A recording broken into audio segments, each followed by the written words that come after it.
Excuse me. Rosemary continued. Please let me talk to you. Let me come and explain what's been going on. I can't stay too long here, they'll be looking for me. There is a plot. I know that sounds crazy, Doctor, and you're probably thinking, my God, this poor girl has completely flipped. But I haven't flipped, Doctor, I swear. By all the saints, I haven't. There are plots against people, aren't there? Dr. Hill. Yes, I suppose there are. There's one against me and my baby. Come to my office tomorrow after, now, right now.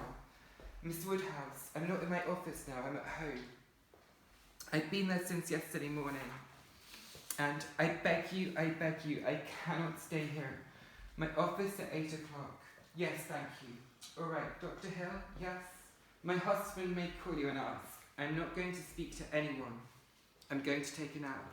Thank you, Dr. Hill.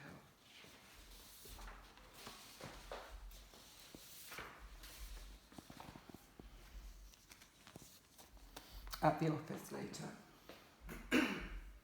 Once Mr. Hutchins came to visit me. It was the time I had this pain. I was suffering so much, Doctor. You can't imagine how much I suffered. They wouldn't help me. Nobody would. They were giving me a drink. Tannis root. Also witch stuff. Tannis root. So Hutch came and immediately saw something was wrong. He knew something about witches, you see. Suddenly Guy rushed in with his makeup still on, which he never did. They must have called him to get him home and steal one of Hutchins' belongings. So he did. They took his glove, they cast a spell on him too, put him in a coma. 3 months later he died. Maybe all of this was coincidence, but one thing is certain. They have a coven and they want my baby. It certainly seems that way. Rosemary shut her eyes and almost cries with happiness that Dr. Hill believes her. She opens her eyes and looks at him, calm and composed. Dr. Hill moved behind the desk and is writing. Rosemary, who was clutching the chair arms, relaxes her hands and dries her palms on her dress. I was afraid no one would believe me. I don't believe in witchcraft, but there are plenty of maniacs and crazy people in the city. The doctor's name is Shand, you say? No, Dr. Shand is one of the group. The doctor's name is Dr. Saperstein. Abraham Saperstein. Yes, do you know him? I met him once or twice. Looking at him, you would never think he's... Never in a million years. Would you like to go to Mount Sinai right now, this evening? I would love to. Is it possible? Difficult, but we'll try. I want you to lie down and get some rest. I'll see what I can do, and then I'll check you over. Anything you've got, even a broom closet. I hope we can do better than that. Shall I undress? No, not yet. It'll take half an hour on the telephone. Just lie down and rest. God bless you, Dr. Hill.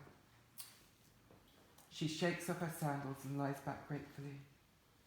Everything's okay now. And you're Jenny. We're going to be in a nice clean bed with no visitors. And she sits up suddenly, opens her handbag and takes out the folded bills and counts them. There is more money in her purse. She takes it out and adds it to her folded bills. She takes the capsules out of her handbag, puts the money back in, closes it, puts it on the chair. She looks at the bottle of capsules in her hand. Monsters, monsters. She puts the bottle on the chair beside her handbag, lies back again on the side of the bed. Unspeakable, unspeakable. Then she falls asleep.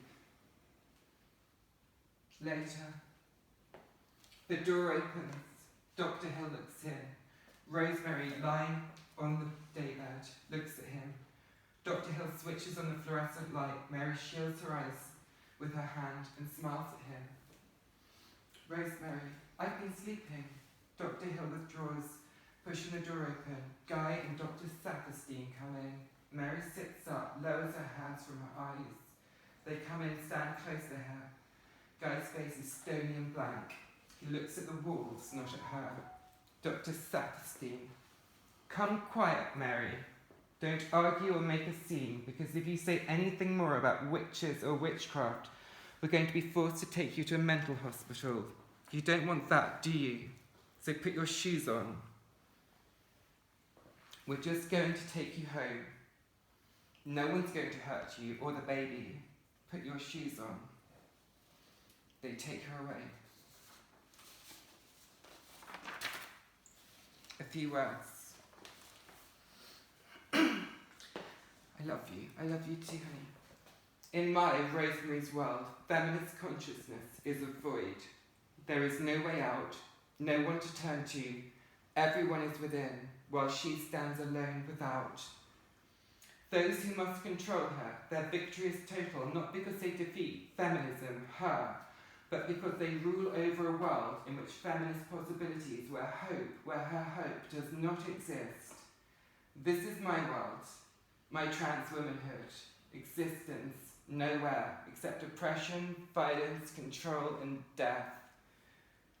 What is without to her? What is without to her? Now that she is within us, for she is we, and here and elsewhere, we are the witch, and that's all. That's all I have to say for this. Thank you. Can you stop?